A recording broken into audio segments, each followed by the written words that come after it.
महकता दामन हिंदी कहानियाँ।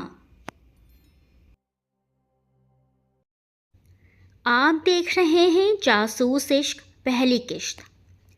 दोनों हाथ रेलिंग पर जमाए वो झुककर टेरेस से नीचे देख रही थी। दूर दूर तक कॉलोनी में खामोशी और उदासी का राज था। शाम की नीलाहट हर तरफ उतरने लगी थी। परिंदे अपने घरों में लौट रहे थे। ऊंचे खूबसूरत बंगले लाइन में खामोशी से खड़े थे। फ़ज़ा में एक बोझलपन, खैर दिलचस्प, फीका और बेरंग सा मंजर था। उसकी निगाहें मायूसी से पलट आई। बेहद बोरियत भरी जगह थी वो। अगर उसे पहले से पता होता तो कभी खाला के घर छुट्टियां गुजारने न आती। पछतावे से उसने सर झटका, फिर गर्दन मोड़ी। नगीन आराम कुर्सी पर बैठी नॉवल में गुम थी। क्या पढ़ रही हो इतनी देर से? उसे फिर से गुस्सा आने लगा। एक तो जगह बोर तरीन थी, ऊपर से नगीन की शख्सियत। किताब से निगाहें उठाए बिना धीमा सा जवाब था।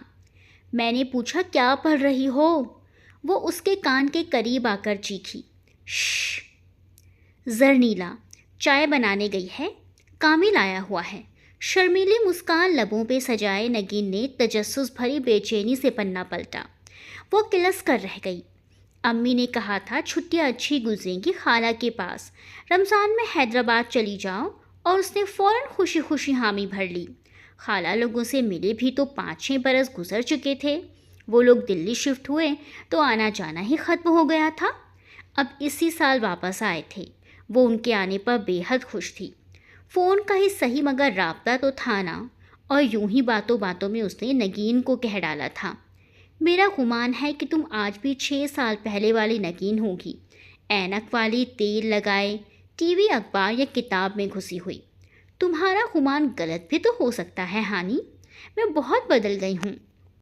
नगीन ने अपने सादा अंदाज में उसे यकीन दिलाया था, मगर जब हानी ने यहाँ आकर उसे देखा तो उसे यकीन हो गया कि उसके गुमान वाकई सच्चे निकलते हैं। 6 साल बाद भी नगीन वैसी ही थी। आंखों पे मोटे शीशे वाला बड़ा सा चश्मा, तेल में गूंथी चोटी और चेहरे पर छाया हवन्नकपन। वो एक टाइम टेबल की तरह चलती थी, अपना नहीं, टीवी चैनल्स का टाइम केबल। मॉर्निंग शुरू होने से 1 मिनट पहले वो जागती, फिर चश्मा उठाया और भागकर टीवी चलाया। फिर पहला वक्फा आने तक वो बिना पलक झपके स्क्रीन पे निगाहें गाड़े बैठी होती। वक्फे में मुंह धोने उठती। टीवी पे आने वाले ड्रामे बहुत देखती थी वो, और जो वक्त ड्रामों से बचता उनमें वो नॉवल लेकर बैठ जाती। कुर्सी पे टांगे चढ़ाए, तेल से गुंदी चोटी कंधे पे डाले, वही तारीखी चश्मा पहने, किताब में घुसकर पढ़ती नगीन उसे बहुत बोर कर रही थी। कहाँ ये बोर लड़की और कहाँ वो प्रिंसेस, खूबसूरत, एतमाद और जोश से भरी, टिप टॉप में रहने वाली, जिसके सिल्की लंबे बाल कंधों पर लहरा रहे होते, फैशन और स्टाइल जिस पे ख़त्म थे, जो हर दम हर चीज़ में तफरीह तलाशती थी, और जो अब इधर बोर किस्म के इलाके में बैठी थी। इससे तो बेहतर था कि मुंबई में ही रहती, जहाँ हर दम रौनक और हंगामा होता था। हाय अल्लाह, क्या हुआ? नगीन के कराहने पर वो घबरा कर पलटी। शाहनील ने जनीला के ऊपर चाय गिरा दी। वो परेशानी से सीने पर हाथ रखे पड़ती जा रही थी। दफा हो जाओ नगीन। वो पैर पटक कर दोबारा रेलिंग के पास चली आई। कॉलोनी वैसे ही वीरान पड़ी थी। उसकी बोरियत इंतहा को पहुंच चुकी थी, और अब वो वापस जाने का फैसला करने ही वाली थी कि उसने सामने वाले के गेट में जन से दाखिल होती गाड़ी देखी। रेलिंग पे हाथ रखे हानी ने गर्दन ऊंची करके देखा। कोई गाड़ी का दरवाज़ा खोलकर बाहर निकल रहा था। एक हाथ में मोबाइल कान पे लगाए, दूसरे से लॉक में चाबी घुमाता जो भी था बहुत हैंडसम था। नीले जींस पे काला शर्ट, लंबा कद और साफ रंगत। अब वो गेट बंद करके वापस पीछे को जा रहा था। फ़ोन बदस्तूर कान से लगा था। उसके साथ ही गाड़ी के पिछले दरवाजे से एक गोरा निकला था। Black water. हानि के जहन में बेख्तियार यह ख्याल उभरा। गेट बंद करके अब वो अंदर जा रहा था, और फिर जब उसने अपने पीछे दरवाज़ा बंद किया तो हानि ने रुकी हुई सांस बाहर निकाली। उफ, कितना हैंडसम था, लेकिन मुल्क दुश्मन। नगीन, नगीन। वो दौड़कर उसके पास आई। वापस जाने के सारे प्रोग्राम भूल चुकी थी। तुमने देखा उसे? किसे? वो जो C5 में रहता है? हाँ देखा है। नगीन का चेहरा किताब पर झुका था। अच्छा कौन है? वो खुशी भरे तजस्सुस से उसके करीब हुई। कैसा है? नगीन ने लम्हे भर को नॉवल से सर उठाया, फिर ठहर ठहर कर बताने लगी। बड़ा प्यारा है। सफ़ेद रंगत, सिल्की बाल, भूरी आंखें, ऊंचा कद, मजबूत जिस्म और ये लंबी सी दुम। वो आंखें मूंदे किसी हसीन तस्वुर में खोई हुई थी। झटके से सीधी हुई। उसकी दुम भी है? हानी ने हैरत से पूछा। हर कुत्ते की एक दुम होती है हानी। कुत्ता? कौन सा कुत्ता? वो जो सामने वालों का है? अरे मैं कुत्ते की नहीं, उसके मालिक की बात कर रही हूँ। ओह अच्छा वो।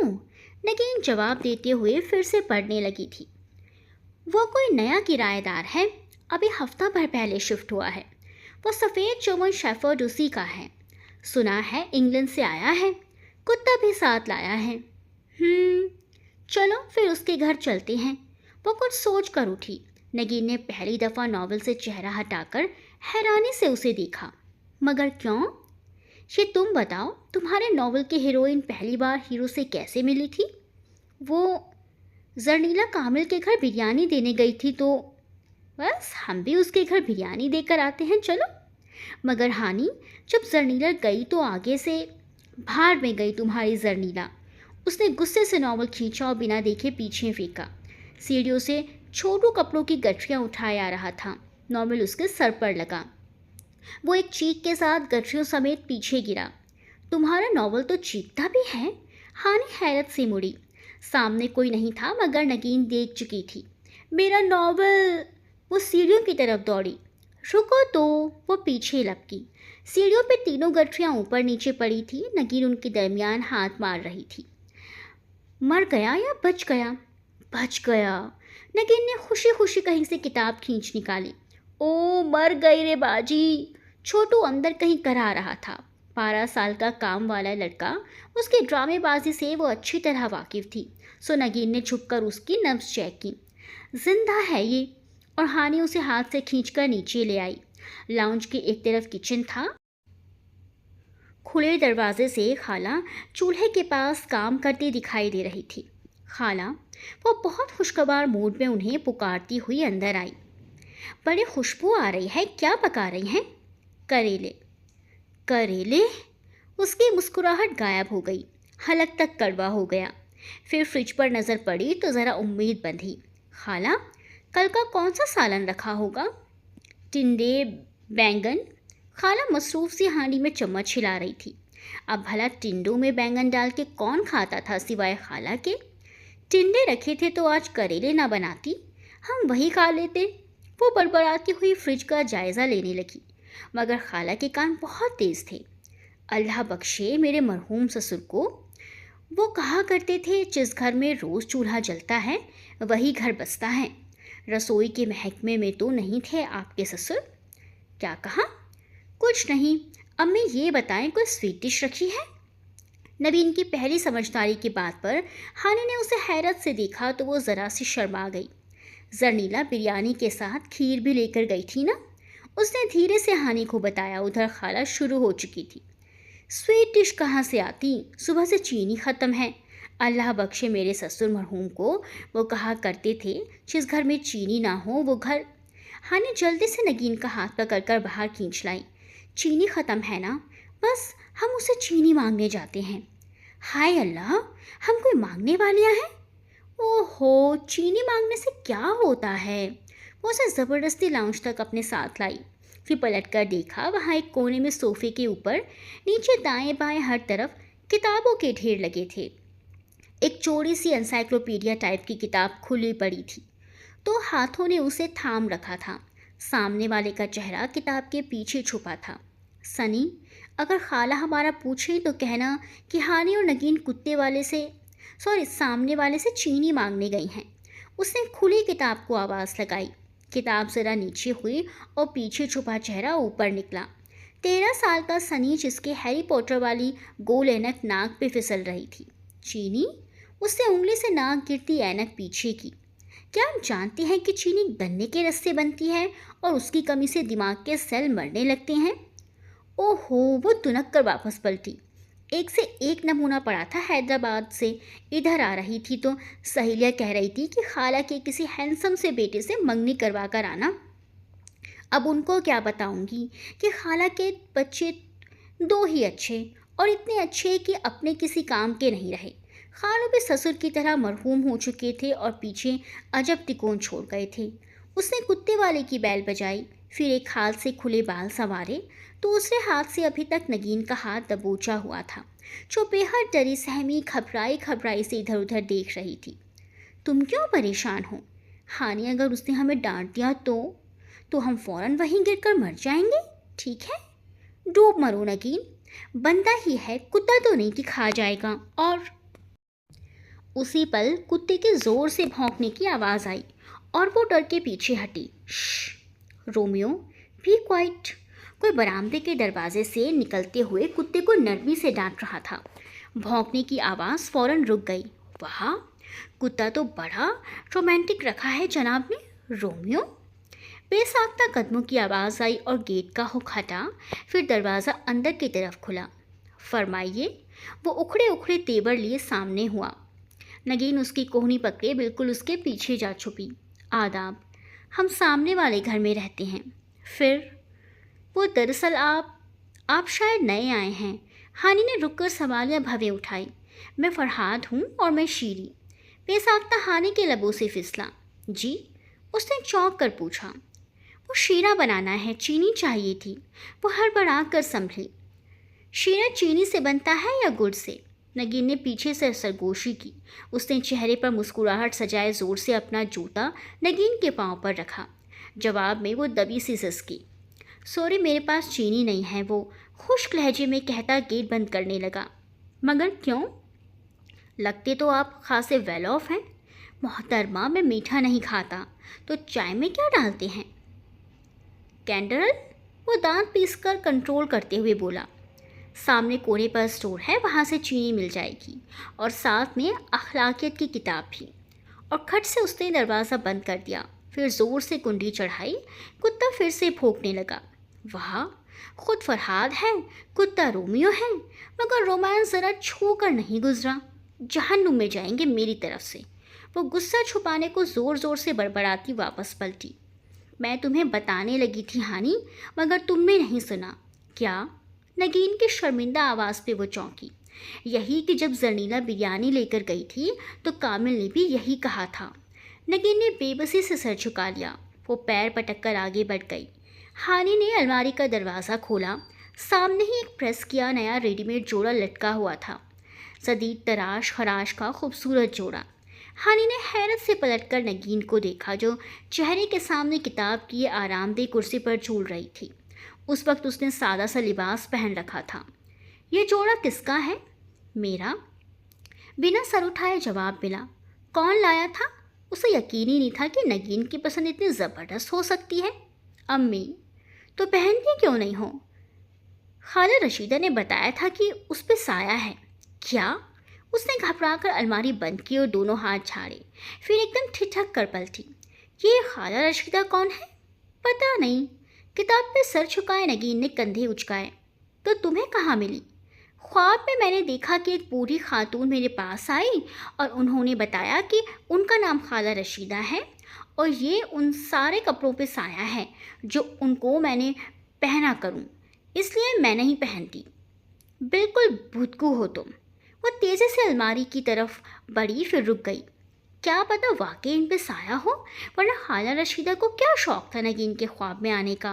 वो धीरे से अलमारी के से परे खिसक गई। सुनो नगीन, चंद लम्हे बाद उसने पुकारा। तुम्हारे पड़ोसी के पास चलते हैं, फिर अब क्या बहाना करेंगे? तुम्हारे उस रंगीला ने अगला बहाना क्या किया था? जरनीला। नगीना ने बुरा मानकर उसे देखा। जो भी है, अभी तो मुझे बस फरहाद का नाम याद है। वो चित बेड पर गिर गई। ये छुट्टियां बहुत अच्छी गुजरेंगी उसके साथ। बड़ा शानदार बंदा है। सुनो, वो पुरजोर से होकर उठी। तुम्हें उसके साथ सेट ना करा दूं? तौबा करो हानि, कैसे बातें करती हो? वो अकेला बंदा पता नहीं कौन है और तुम? सुर्ख पड़ते चेहरे के आगे उसने किताब कर ली। अकेला? हानि ने जैसे कुछ समझकर सर हिलाया। वो अकेला क्यों रहता है? लपक कर हानि खिड़की की तरफ आई। पर्दा हटाया तो सामने उसी के टेरेस दिखाई दे रही थी। उसको अपने शक सही होते नजर आ रहे थे। एक अकेले बंदे को इतना बड़ा घर किराए पर लेने की क्या ज़रूरत थी? सिर्फ एक पोर्शन क्यों नहीं लिया उसने? वो आंखें सुकोड़े उसके टेरेस को देख रही थी। मुझे क्यों गुमान हो रहा है नगीन कि ज़रूर कोई बात है, वरना इतना बड़ा घर लेकर क्यों रहता? उसने उस दिन हमें चीनी भी नहीं दी कि कहीं हम उसके घर के अंदर ना आ जाएं। कहीं कोई गड़बड़ ज़रूर है। तुम सुन रही हो या नहीं? हाँ हाँ, नगीन ने घबरा कर किताब से सर उठाया। तुम कह रही हो कि उसके चीनी में गड़बड़ है? नहीं, गड़बड़ तुम्हारे दिमाग में है। अच्छा चलो, आज सनी के पास होने की खुशी में जो खाला ने खीर बनाई है वो उसे देकर आते हैं। मगर अम्मा ने तो इसलिए बनाई कि दूध बचा पड़ा था, और उसे क्या पता किस लिए बनाई है। बस चलो। वो तेज़ी से बालों में ब्रश कर रही थी। सिंगार मेज़ के आईने में उसका अक्स देख रहा था। खिलते हुए गुलाबी रंग के चूड़ीदार आस्तीनों वाला लंबा फ्रॉक और पजामी पहने, सिल के बाल, आंखों में काजल लगाए वो बहुत अच्छी लग रही थी। वो अपनी तैयारी से मुतमईन होकर पलटी तो नगीन वहाँ नहीं थी। ये किधर गई? वो सीढ़ियाँ उतरकर नीचे आई तो वो नीचे लाउंज में ठीक टीवी के सामने बैठी हुई थी। पलके बिना झपकाए वो टीवी देख रही थी। हानि ने घड़ी देखी, 8 बज गए थे। अब नगीन से कुछ कहना बेकार था। कोने में किताबों के ढेर में सनी का सर दिखाई दे रहा था। उसे एकदम एक ख्याल आया। सनी, तुम कितने अच्छे हो, वो खुशदिली से कहती उसके पास आकर बैठ गई। सनी ने सर ऊंचा किया, फिर शक भरी नजरों से उसे देखते हुए उंगली से नाक में फिसलती ऐनक पीछे की। सनी, मुझे लग रहा है आज बारिश होगी, है ना? मुझे भी कुछ ऐसा ही लग रहा है। उसने बड़े गौर से हानि के बेतकल्लुफ मुस्कुराहट को देखा। वो हर वक्त जली भुनी रहती थी। मुझे बारिशें बहुत पसंद हैं, उससे और बेतकल्लुफी बढ़ाना चाहिए। क्या आप जानती हैं कि हर सेकंड में पूरी ज़मीन पर जितनी बारिश होती है उतना ही पानी भाप बनकर उड़ जाता है। वो पैर पटक कर खड़ी हुई। सारा दोस्तानापन हवा हो गया था। सोचा था कि उसे फरहाद के घर अपने साथ ले जाएगी, मगर उस घर में कोई भी नॉर्मल नहीं था। खाला पूछे तो बता देना मैं पड़ोस में जा रही हूँ। सनी ने कंधे उचकाए और फिर से किताब अपने सामने कर ली। वो किचन में आई, फिर से खीर निकाली, फिर ट्रे में छोटे डोंगे में डालकर सेट की और प्लेट रखी। जालीदार कपड़े से ढका, एक नज़र खुद को स्लेब के चमकते मार्बल में देखकर ओके किया और बाहर चली आई। बिजली गई हुई थी और गेट खुला था। उसके दोनों हाथों में ट्रे थी, सो गेट कैसे बजाती? वो बिना दस्तक दिए अंदर घुस गई। कुत्ता टांगे पसारे सो रहा था। उसने शुक्र किया। बरामदे से अंदर खुलने वाली खिड़की का दरवाज़ा थोड़ा सा खुला था। वो आहिस्ता से दबे पांव बरामदे की सीढ़ियाँ चढ़ने लगी थी, जब अंदर से आती आवाज़ ने उसके कदम रोक लिए। जी जी सर, आप फिक्र ना करें। और फिर एक जानदार सा कहकहा गूंज उठा। वो फरहाद ही था। हानि ज़रा सी दीवार की ओट में हो गई। मुझ पे भरोसा रखें, मैंने कहा ना, मैं ब्लास्ट चांद रात को ही करूँगा। अच्छा है ईद वाले दिन लोगों के घर मातम हो, कितना मज़ा आए। ट्रे उसके हाथों में कांपने लगी। उसकी आंखों के सामने अंधेरा सा छाने लगा। जी, जब तक आपका काम ना हो जाए मैं यहीं रहूँगा। जैसे ही काम पूरा होगा मैं वापस आ जाऊँगा। आवाज़ खामोश हो गई। शायद उसने फ़ोन बंद कर दिया था। वो उल्टे कदमों बाहर की तरफ भागी। गेट खुला ही रह गया। बंद करने का वो होश ही नहीं था। बस एक ख्याल हवासों पर छा गया था। दहशतगर्द, आतंकवादी। यकीन हो गया था वो शख्स आतंकवादी था। तभी तो वो कहे कि अकेला क्यों रह रहा है। ना उसने उसे ऑफिस वगैरह जाते देखा और ना किसी को उसके पास कभी आते देखा। आखिर बात वही निकली, उसे बम ब्लास्ट करना था। क्यों आखिर, क्यों उसके गुमान सच निकलते थे? उसने ट्रे स्लेब पे पटकी और हवास भागता सी लाउंज में आई। नगीन उसी तरह हथेलियों पे चेहरा टिकाए टीवी स्क्रीन को देख रही थी। नगीन, नगीन, वो दहशतगर्द है। वो गैर मुल्की एजेंट है। वो यहीं धमाका करने आया है। उसने चांद रात पर ब्लास्ट करना है। नगीन ने हैरत से गर्दन उसकी तरफ मोड़ी। कौन? वही C5 वाला, वो कुत्ता। उसका मुंह खुल गया। कुत्ता नहीं, उसका मालिक। क्या कह रही हो हानि? नगीन की आंखें फैल गई। सच कह रही हूँ, हो सकता है तुम्हें कोई गलत फहमी हुई हो। नहीं, मैंने अपने इन गुनहगार कानों से खुद सुना है। वो गैर मुल्की दहशतगर्द है। फ़ोन पे अपने बॉस से प्लान डिस्कस कर रहा था। मैंने सुन लिया, बस अब पुलिस को जल्दी से फ़ोन मिलाओ। उसने स्टूल पर रखा फ़ोन सेट उठाकर गोद में रखा। मगर हानि, अगर पुलिस ने तुमसे सबूत मांगा तो? वो जो ज़ोरों शोर से नंबर डायल कर रही थी ढीली पड़ गई। वाकई सबूत तो उसके पास नहीं था। लेकिन लेकिन हमें खबर तो करनी चाहिए। मगर किस बुनियाद पर? अगर वो वाकई टेररिस्ट है तो उसके सोर्सेस पुलिस में भी होंगे और पुलिस के पास हमारा नंबर आ जाएगा। फिर क्या करें? सबूत कैसे इकट्ठा करें? उसने फ़ोन परे कर दिया। ये तो मुझे नहीं पता। एक तो दहशत गर्दों वाला कोई ड्रामा भी नहीं आ रहा। नगीन ने मायूसी से गर्दन झुकाई, फिर एक झटके से गर्दन उठाई। ड्रामा? ओह, मेरा ड्रामा, मैं तो भूल ही गई। उसने तड़प कर टीवी को देखा, मगर अब स्क्रीन पर ऐड चल रहा था। इसे छोड़ो, ये सोचो कि अब क्या करना है। क्या करें? दोनों ने चंद लम्हे खामोशी से एक दूसरे को देखा, फिर अपने अपने सर हाथों में गिरा दिए। चंद लम्हे खामोशी से एक दूसरे को देखती रही, फिर एक झटके से दोनों ने सर उठाया। सनी, दोनों एक साथ बोली। किताबों के ढेर में बैठे सनी ने फौरन किताब चेहरे के आगे कर ली। सनी आगे पीछे छलांग लगाकर दोनों उसके पास आकर बैठी। वो कारपेट पर सोफे के किनारे से टेक लगाए बैठा था। किताब अब भी उसके चेहरे के सामने थी। उनके पुकारने पे किताब हटाई। जी, तुम कितने अच्छे हो सनी। काम बताएं। तुम तुम अगर तुम्हारे पास किसी मुजरिम को पकड़वाने के लिए सबूत ना हो तो तुम क्या करोगे? मैं अपने काम से काम रखूंगा। उसने फिर से किताब चेहरे के सामने कर ली। सनी, अच्छे भाई नहीं हो। देखो, अगर वो मुजरिम किसी की जान लेने पे हो तो भी तुम कुछ नहीं करोगे। सनी ने किताब बंद करके मेज़ पर रखी, फिर उंगली ठोड़े पे रखी और ऊपर देखते हुए सोचने लगा। हाँ, तब मैं उसे ज़रूर गिरफ्तार करवाऊंगा। मगर कैसे? याद रखो, तुम्हारे पास उसके खिलाफ कोई सबूत नहीं है। मैं उसकी जासूसी करके सबूत इकट्ठे करूंगा। हानि और नगीन ने एक लम्हे के लिए एक दूसरे को देखा और फिर सनी को। और ये जासूसी क्या होती है? जासूसी? उसने नाक पे फिसलती ऐनक पीछे की। क्या आप जानती हैं कि जासूसी होशो हवास का खेल है? ये सिर्फ मजबूत होशो हवास से ही खेला जा सकता है। ज़्यादा जानने के लिए करमचंद सागर की किताब मुलाहिजा फरमाइए। कोई किताब पढ़कर जासूस नहीं बन सकता सनी। हमें एक टीचर चाहिए। सनी ने मुस्कुराकर फिर ऐनक पीछे की। मुझसे अच्छा टीचर इस मामले में आपको नहीं मिल सकता। अब वो ढेर में हाथ डाले कोई किताब निकाल रहा था। जासूसी का पहला स्टेप, टारगेट की रूटीन का जायज़ा। सनी काउच पे बैठा, पाँव मेज़ पे रखते किताब से पढ़ पढ़ कर बोल रहा था। वो दोनों खिड़की के सामने जुड़ी बैठी थी। सनी ने कहीं से एक दूरबीन निकालकर उन दोनों को दे दी थी और अब उसे आंखों से लगाए हानि टारगेट की हर हरकत बता रही थी। चूँकि साथ बैठी नगीन तेज़ी से नोटबुक पे लिखती जा रही थी। लिखो। सुबह 7 बजे कुत्ते को लेकर वो वॉक पे निकला। 8 बजे वापस आया। फिर उसने लॉन में बैठकर चाय पी। उसका कुत्ता चाय भी पीता है? नगीन ने बेयकीनी से सर उठाया। जवाब में हानि ने उसे ज़ोर से कोहनी मारी। लिखो, टारगेट ने चाय पी, अब अखबार पढ़ रहा है। नगीन बड़ी तेज़ी से लिख रही थी। अब वो किसी को फ़ोन मिला रहा है। एक तो इस दिलबून से आवाज़ क्यों नहीं आती? ये भी लिखूं? नगीन ने रुक कर पूछा। हानि ने उसे मारने के लिए कुशन उठाया और वो दोनों हाथ सर पे रखे नीचे हुई। पहले 3 दिनों में उन्होंने उसकी रूटीन अच्छी तरह समझ ली। वो सुबह वॉक के लिए घर से निकलता या फिर रात को 7 या 8 बजे के करीब। फिर रमज़ान शुरू हो गए, मगर उसकी रूटीन बरकरार रही और अब भी वो खूब तैयार होकर गाड़ी में निकल जाता।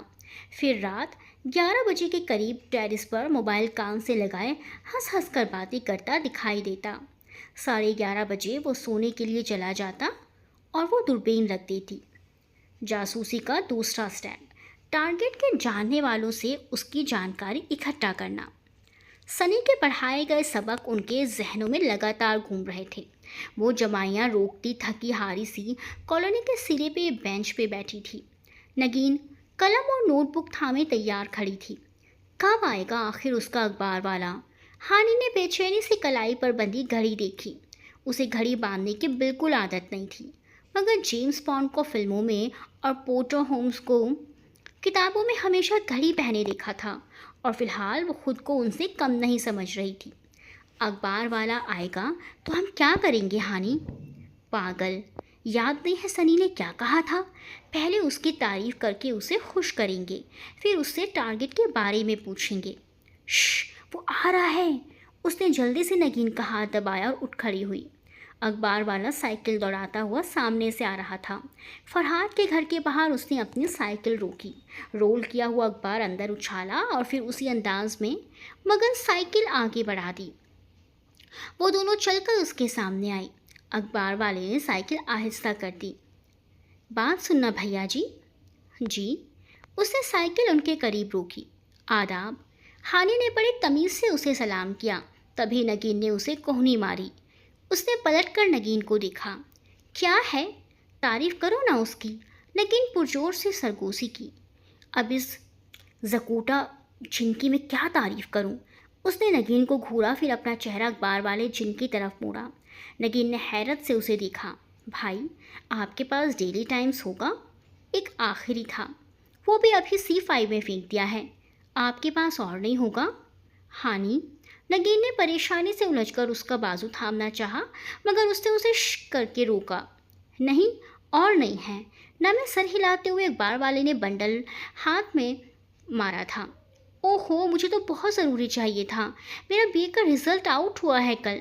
आप मुझे C5 वाले से 2 मिनट के लिए अखबार दिला देना। मगर बीबी, प्लीज़ भाई ला दें। देखिए, मैं इतनी देर से आपको यहीं कहने खड़ी थी इधर। अब नगीन से बर्दाश्त ना हो सका। नहीं नहीं हानि, तुम ये कहने तो नहीं आई थी। तुम भूल गई हो। तुम्हारा पेपर तो पिछले साल ही क्लियर हो गया था। हम तो इसलिए यहाँ खड़े थे क्योंकि हमने पेपर वाले से उस बंदे के बारे में इंफॉर्मेशन लेनी थी। उसने बौखलाकर नगीन के मुंह पर हाथ मारा, मगर अखबार वाला शक की निगाह से उन्हें घूर रहा था।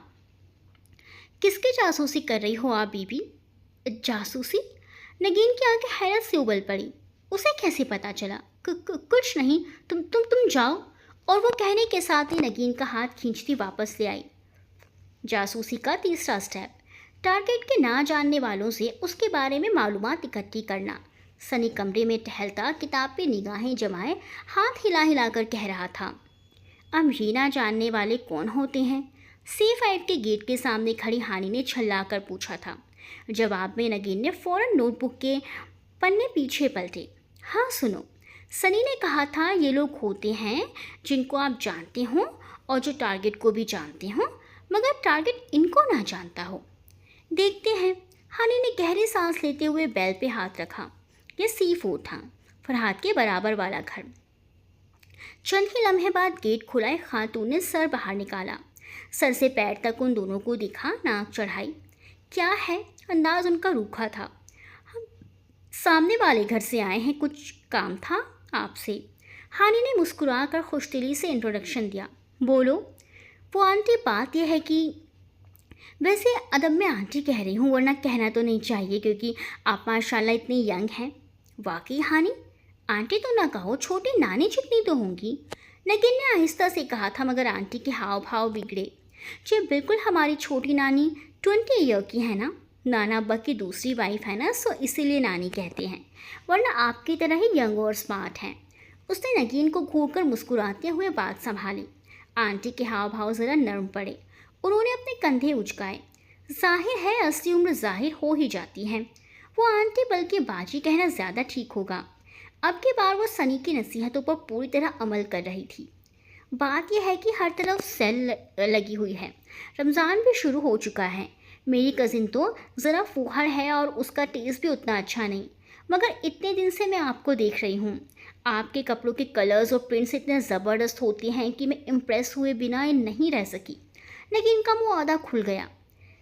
अब आप खुद ही देख लें बाजी कि मेरा और मेरे कज़िन का जोड़ा कितना आम और फीका है। दूसरी तरफ आपका ये जोड़ा 3000 से कम का नहीं लग रहा है।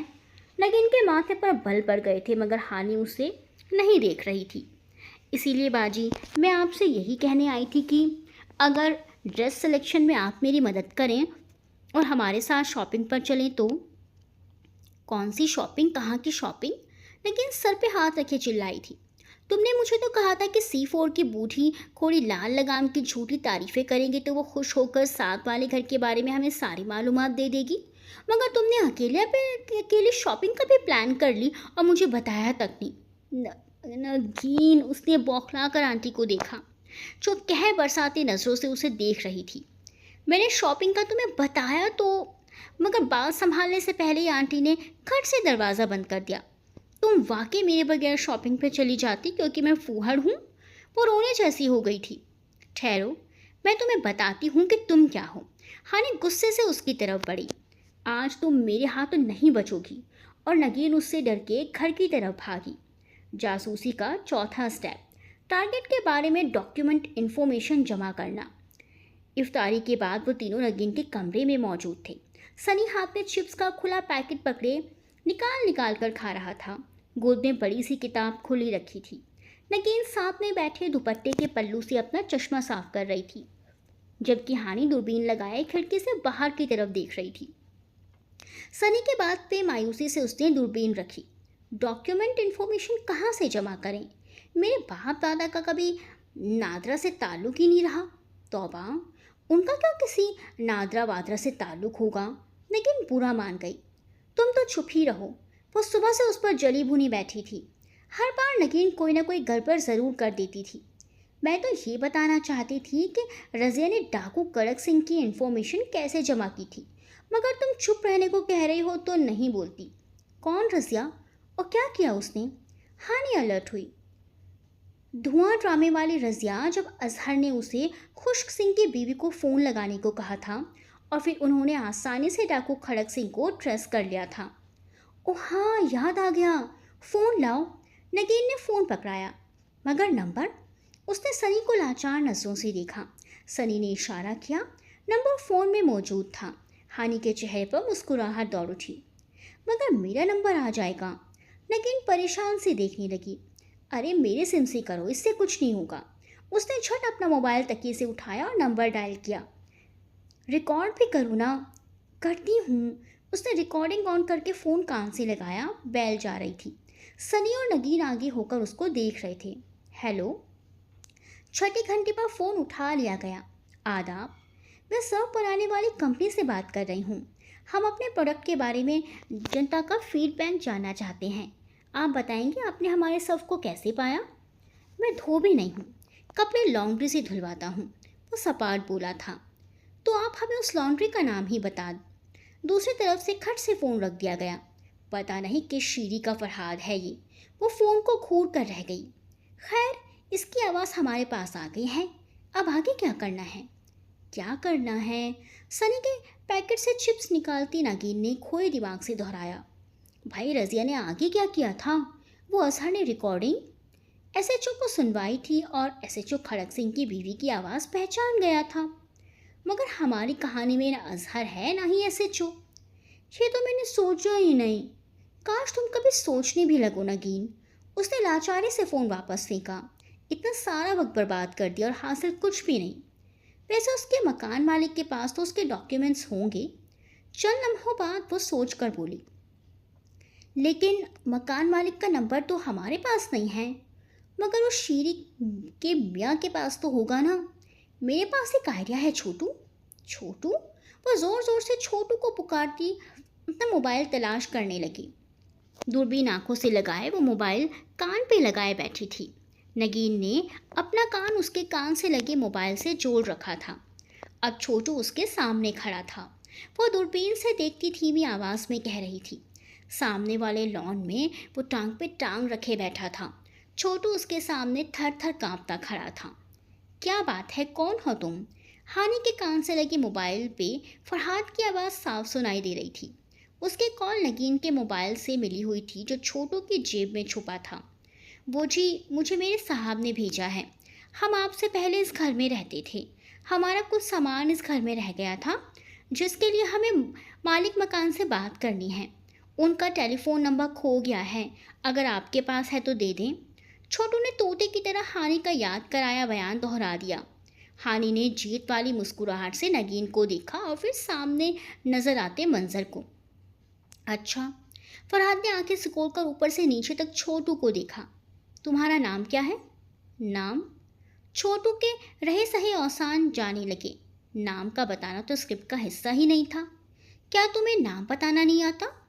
वो जी बाजी ने कहा था, कुत्ते वाले जो भी फालतू सवाल पूछे जवाब नहीं देना।